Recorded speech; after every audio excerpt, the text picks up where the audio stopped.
everybody, to our brand new podcast series, Between the Seams with Big City Volleyball. That's us. I'll be your host, Mikayla, marketing manager with Big City Volleyball. We are super excited to start this series, just to kind of create a place for you guys to come and see a little bit of the behind the scenes of what we do here at Big City Volleyball, get to know the people behind the company a little bit better, and learn more about us and the sport of volleyball and just have fun with it. So we're super excited to kick this off for you guys. 2024 is going to be really great. We've got a lot of big plans, and what better way to kick off this series than with the main man himself. I'm here with Marco Vargas. Hello. So Marco is a familiar face here at Big City. A lot of you probably have either seen him, know the name, or have heard of him. Tell us a little bit about yourself, Marco. What are some of the things that you do for Big City? Hi everyone. So my name is Marco. Like Mikayla mentioned, I'm the director of operations, and I also manage the staff. I'm in one of those positions where I wear many hats for the company. So I kind of spearhead our programming, manage staff, just make sure that all of our facilities are as good as they can be.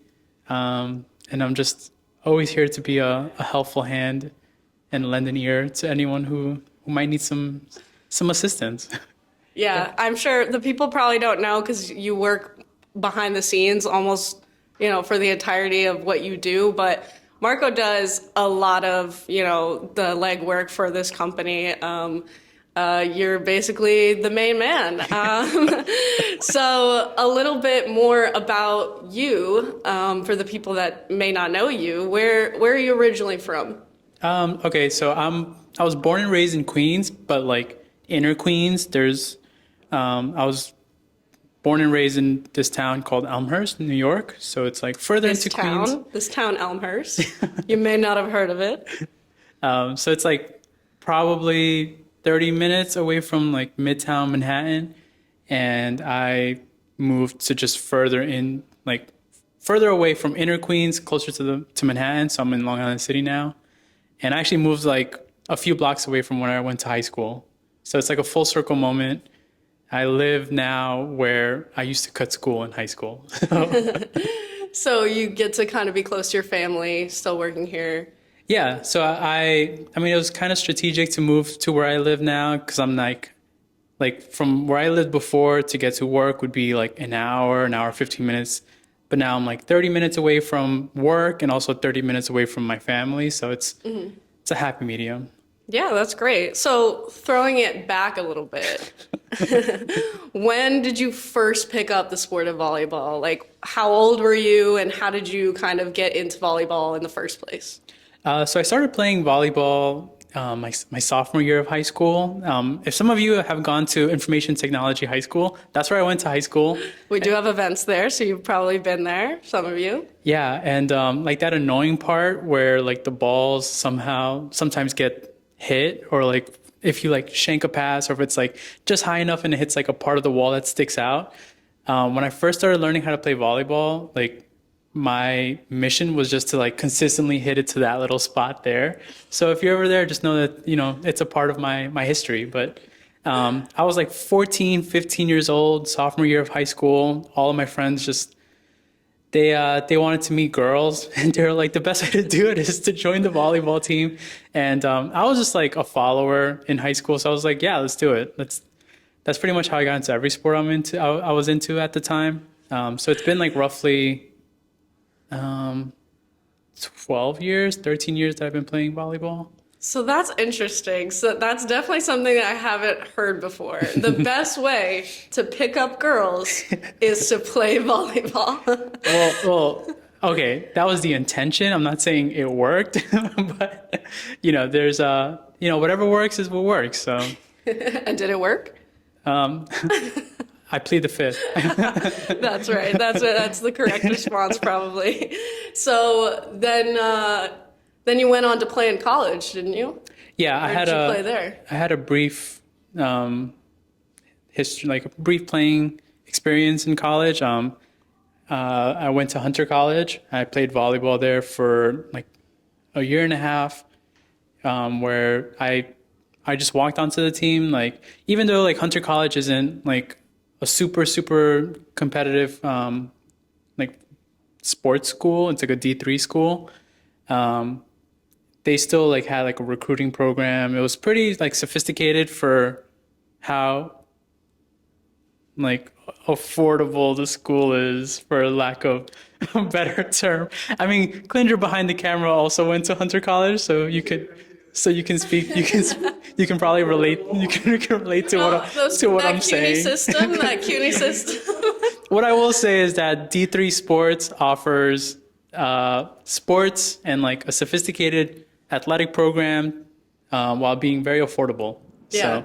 So with that being said, I walked onto a team that was pretty successful. When I was on the team, I think they had been winning the championship, like their conference, for like 3 years already.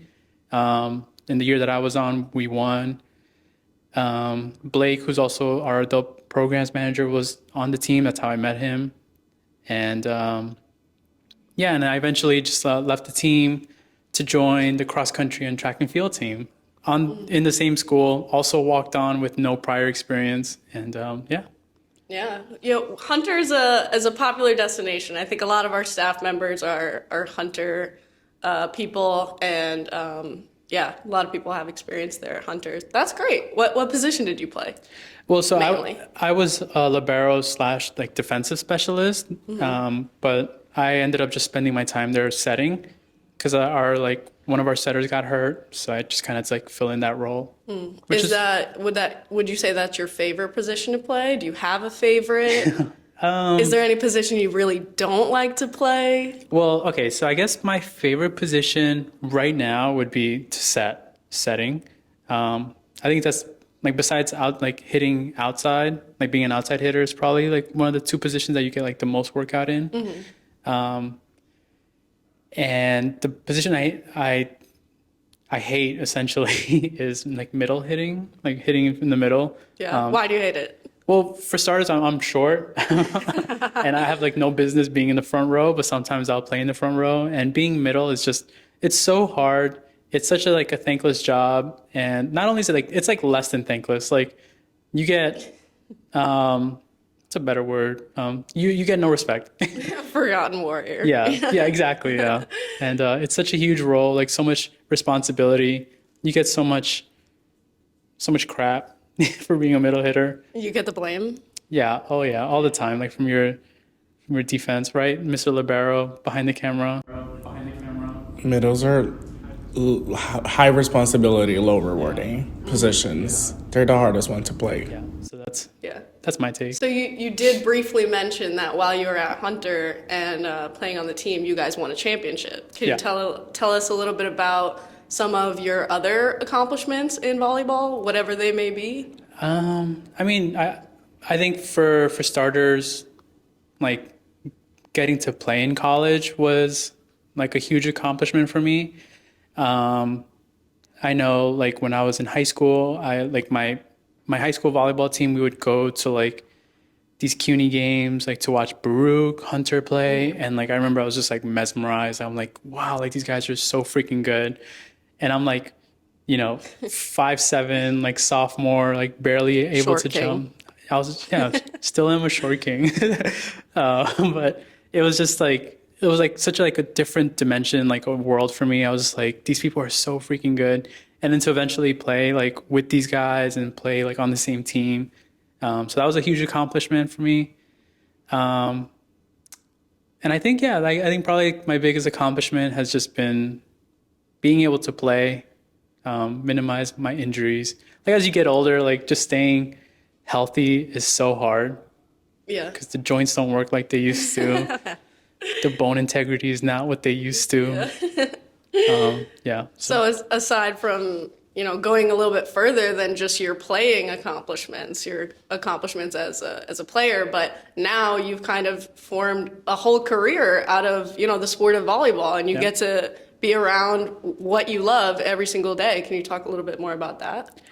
Yeah, I think that's definitely something that's driven me throughout the years is just being able to make like a full like a career, a living out of working in volleyball. I will say like there was a period of time because I did work for Big City as a coach and ref like during college, and that was like when like my love for the sport was like super high, but then it was also like associating volleyball with like work. Like I have to get there on time. I have to go through like the struggles of working, coaching, like management, like all the issues that kind of come with just having a job. So there was like a brief period of time where I was struggling with balancing volleyball. And I think there was probably like a year or two that I took a step away from volleyball just to kind of like find myself, but not find myself, but just like see like what I wanted to get out of volleyball. I was just like at a headspace where I was just way too competitive, just wasn't enjoying it as I used to. And yeah, I think working in volleyball is definitely like this is like the closest that I will ever understand being a professional athlete. Like, you know, this is a sport you love, but if you don't play well, then you don't have a job. It's not that intense, but you know, it's definitely I flirt with the line of loving volleyball and then just like separating it from the struggles of work, if that makes sense. Yeah, no, definitely. There's I think to work in sports in general, you have to have a passion for it. You have to love sports. Otherwise, it's like, you know, what are you doing here? And that's exactly what you said. Like, it can turn so quickly into just feeling like, you know, a 9 to 5 job, even though, you know, we don't work 9 to 5. We work at all kind of crazy hours and stuff. But yeah, like it's nice that you kind of spoke to that about, you know, kind of taking a step back and reflecting and like being in your self-discovery era of like, you know, kind of coming back to that point of like, all right, let me take a moment to remember kind of where I came from, that I really do love the sport, and then reevaluate, you know, what I love about it, what I don't love about it, and kind of how to move forward from that point, you know, to be happy. Yeah, I think like definitely in college, like there was like it was definitely a lot more like laid back than I had imagined. Like there wasn't like a constant pressure to like succeed or do well, but it was kind of unspoken. So, you know, there's definitely like the drama between like sports in the schools or like, you know, your coach putting pressure on you. But I was just like very competitive. Like playing in college was just like very competitive. Like you had to like earn your spot on the court or just like. Especially you as a walk-on.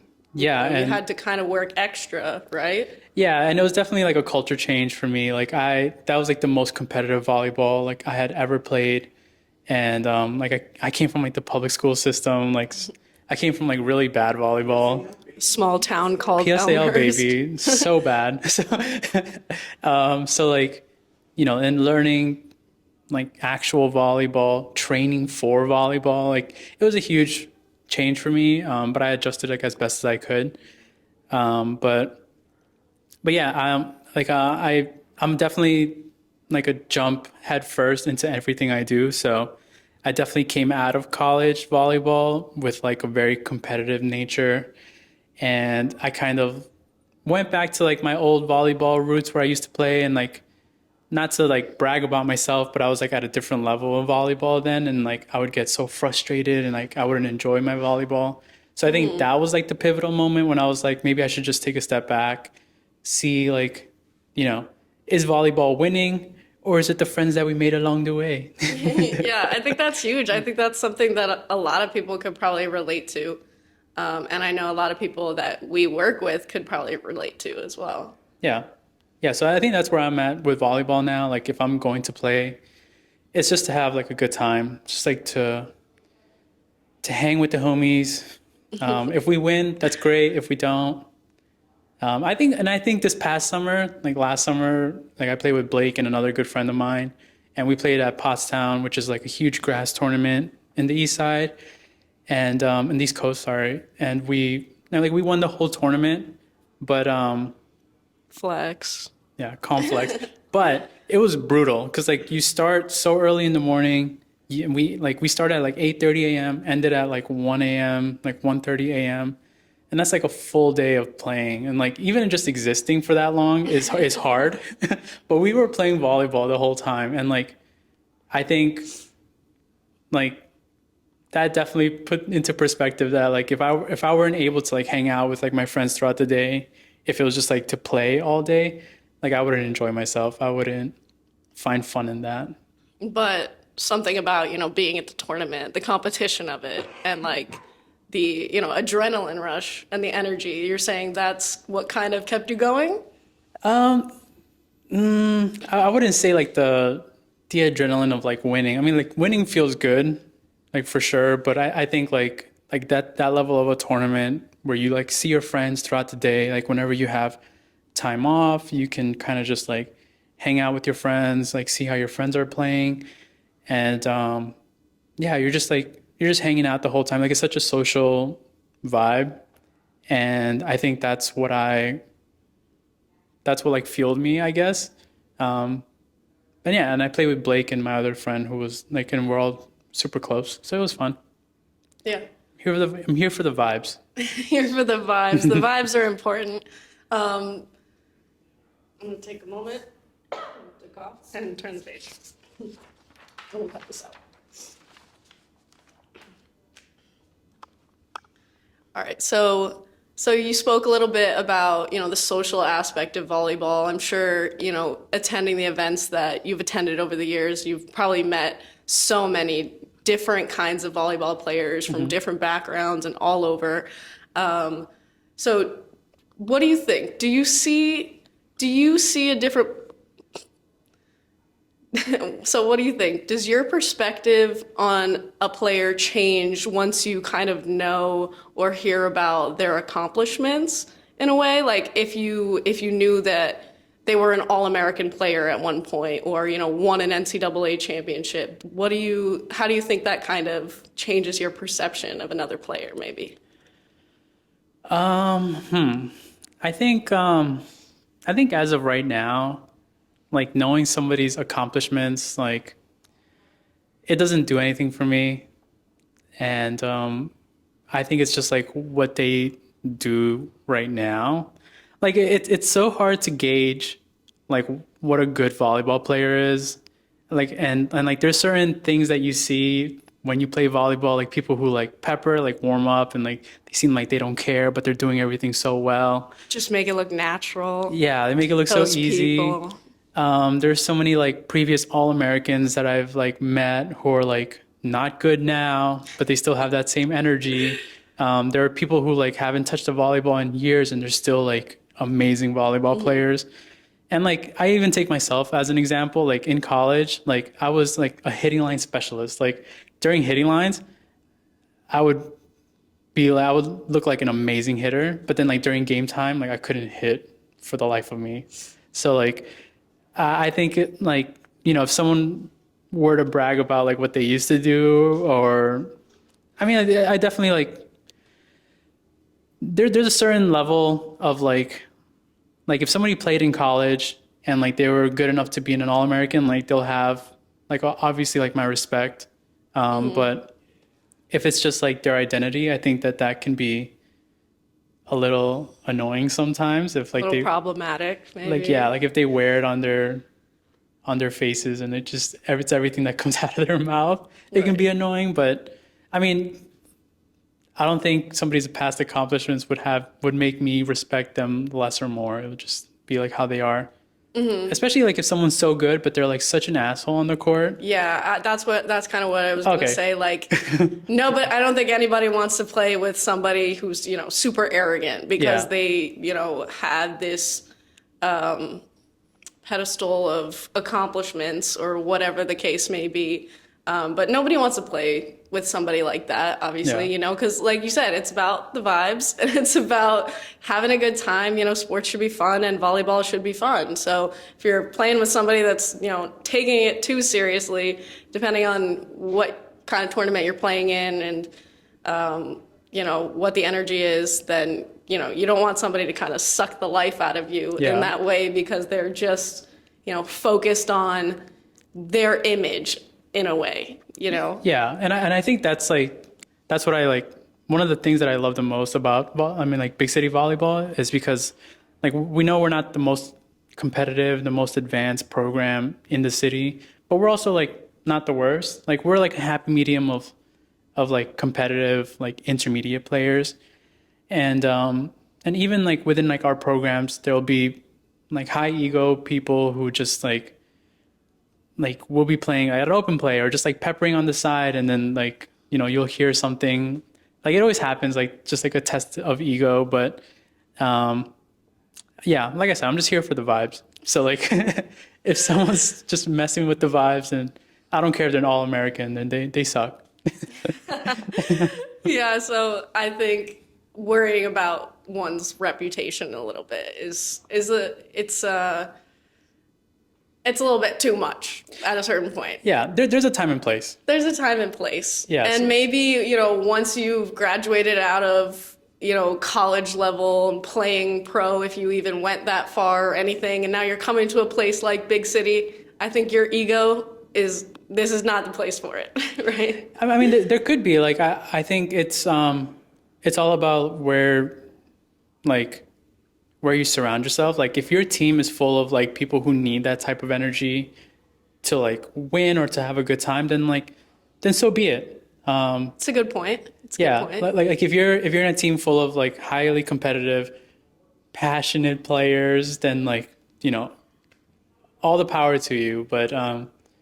But if I'm like at a intermediate open play, just like hanging out with my friends, and there's someone just like coaching everyone, like playing intensely, like yelling at everyone, I don't think that's like the place for it.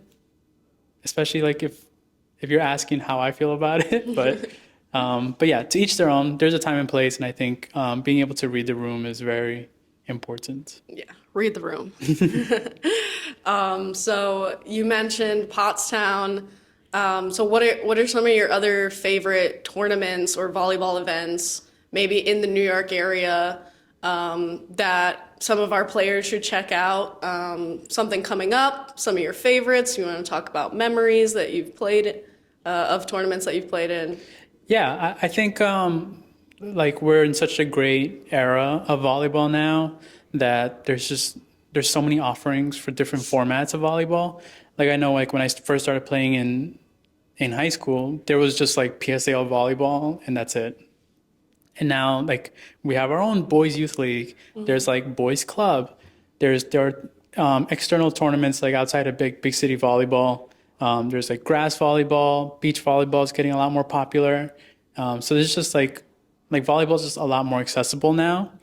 But with that being said, whatever is your favorite, like go to it. My personal favorite is like grass volleyball. Mm-hmm. I enjoy grass volleyball the most. And I think it's just because you can dive a little more recklessly than you can indoor or if you play on concrete, which is actually like kind of where I learned how to play volleyball. But Central Park, shout out Central Park, 86th Street, concrete courts. That's where I learned how to spike a ball. But anyway, I digress. Grass volleyball is probably my favorite just because there are people on the court, and I just like playing doubles or quads is probably my favorite. So there are many tournaments that are offered like out in Long Island, sometimes here in like Prospect Park or like any like big lawns in the city. But there are these huge grass tournaments that happen on the East Coast. At least that's what I'm most familiar with because this is where I reside. But there's Pottstown Rumble, which is like a huge, like one of the biggest tournaments, one of the biggest grass tournaments. And that's like sometime in like the end of June. That's in Pennsylvania. There's the Dig, which is like a huge tournament in Connecticut. Susquehanna Smash, which is another huge tournament in Pennsylvania. Am I missing any? On the East Coast? On the East Coast? Yeah. No. There's like SCV, So those are probably like my most favorite tournaments. And I think my my favorite memory, I think I have two favorite memories, and I think so. One of them was when I got to. So there were 2 years like back to back that I made it to like the semifinals and lost. One of them was with Mr. Klinger. That was one of my favorite memories because like if you saw like the competition that we were up against, like we were the smallest, and like there was some Smallest, like physically. like Went the entire day playing grass doubles A men without blocking once. We did not block the ball once. yeah, we like some really like tall and just like stronger people. Like I remember like my memory, there was just like this one team, like every time that they had like a good set, like this ball was just like boom boom like and just like would leave our like vicinity. And like they were just like strong hitters and Like the semifinals, there was a huge Yeah. thing between like our audience, the people who were cheering for us and the people who were cheering for them. It Oh, was yeah. like borderline like a fight. Friends wanted to fight with their friends. And I ended up beating them after we were losing like 10-6 at side out score. So yeah. Wow. Yeah, so I remember just like I mean like I was very confident at the time. I think Klinger was as well, but we were like size-wise such a small team compared to like the people we played, and we made it all the way to the semis. So that was like one of my favorite memories. And then my other favorite memory that's like just as high, I think it was like the year before or the year after I played with one of my close college friends, Marlena. And yeah, the same thing. We played co-ed and we made it to semifinals. It was just like such a hard day, but it's a lot of fun. Yeah. Yeah. Yeah, sounds like a lot of fun.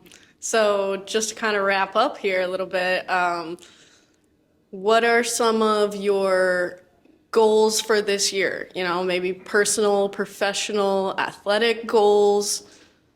Well, my professional goal is to take Big City to new heights. You know, we have a lot of things planned for this year that I'm excited for. I feel lucky to be a part of like a growing organization and yeah, to just be able to help everyone as much as I can, to help grow the team, help grow the business. So that's like my professional goal. To continue to be happy with my job, obviously. You know, it's a very rewarding job. And personal goals, well, yeah. So I mean, currently, I guess. What was your question? It was professional, personal. Just tell us some of your goals for 2024. Kind of like, doesn't have to be like a resolution, but you know, it's January, we're kicking off 2024. We're starting, like you said, a bunch of new things, starting with this podcast series. So just kind of take us through what some of your goals are for the year, maybe. Well, okay, so I guess like my current like athletic goal is to break 3 hours in the marathon. Right? So like that's what I'm currently working towards. You did tell me about that. Yeah. That's a huge feat. Yeah. Well, so I've run like marathons before, but I've always run them to just finish them. And there's always like some time between like 13 miles to like 20 miles where I'm just like, oh, this sucks. Or I'm just like, I could just stop. And like, but like, so, but I've always like gotten through it. There's never been like a time that I've had to like stop. But like it was just so far out of my realm to like be able to think that I can run this 26-mile like race or run fast. So that's like my goal for the year. So like to run sub 3 hours, which is like a 6:50 pace for the full marathon.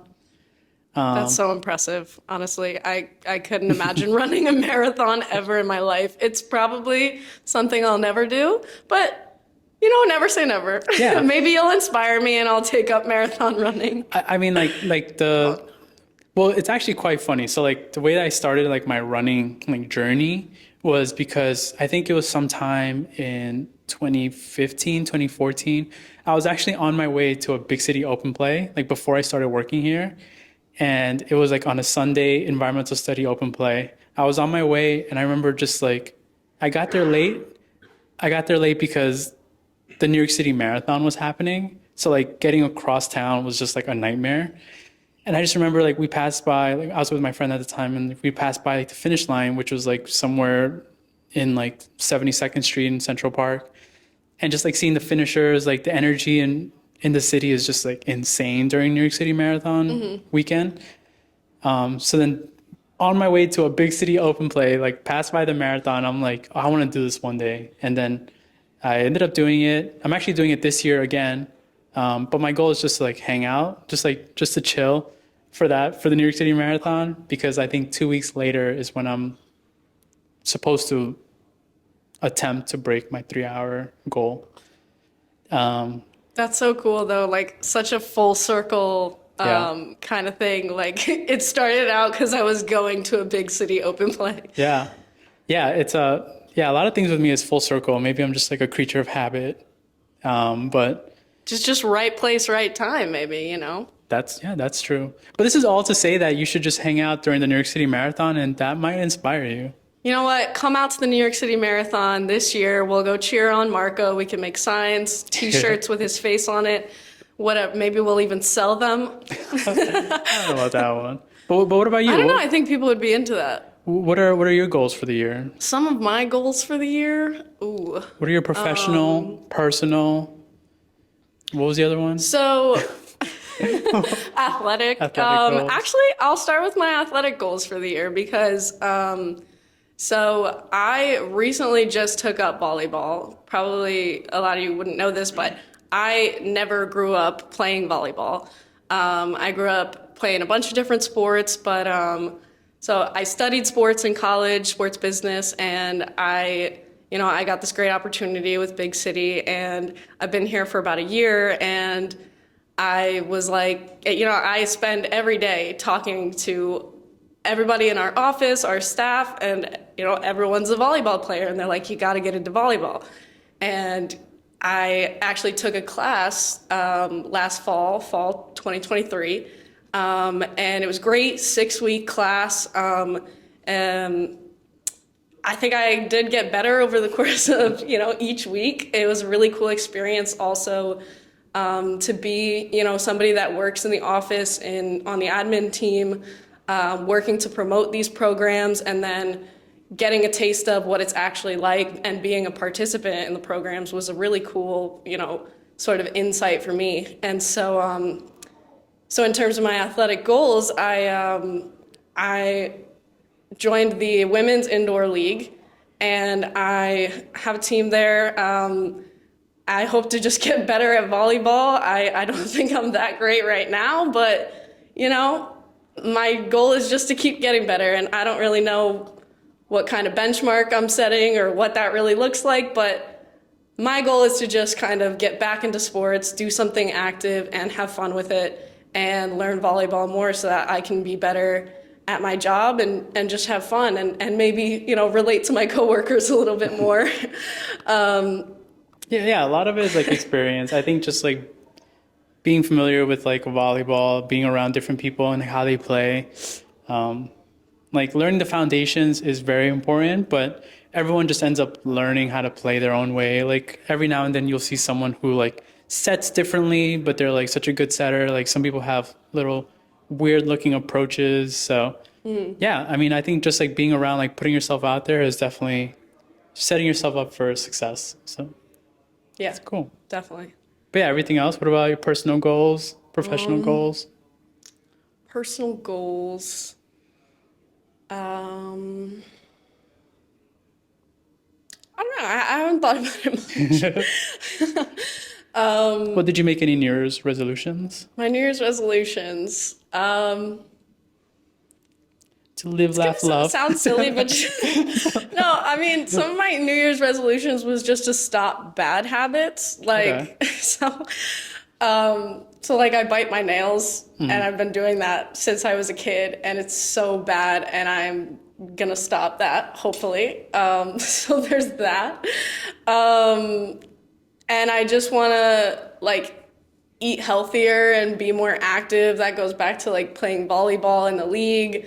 I just want to get out and do more things that really make me happy. And actually, something I wanted to do is like start going on like solo dates.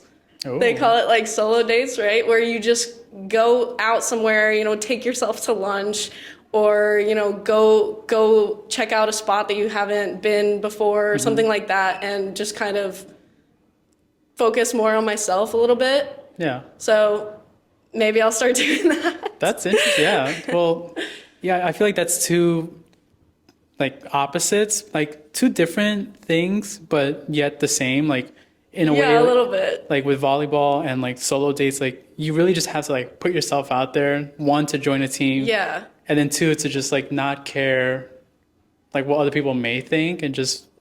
Yeah, I think that's what it is. I want to overthink things less. Okay. And I want to just go for more of what I want. You know? So that's what I would say. Those are my goals for 2024. Nice. Yeah. That's good. That's exciting. I hope you accomplish those goals. Thank you. I hope you accomplish sub 3 hours in the marathon. And I will get a t-shirt with your face on it. Thanks. I hope to see you out there then. Okay.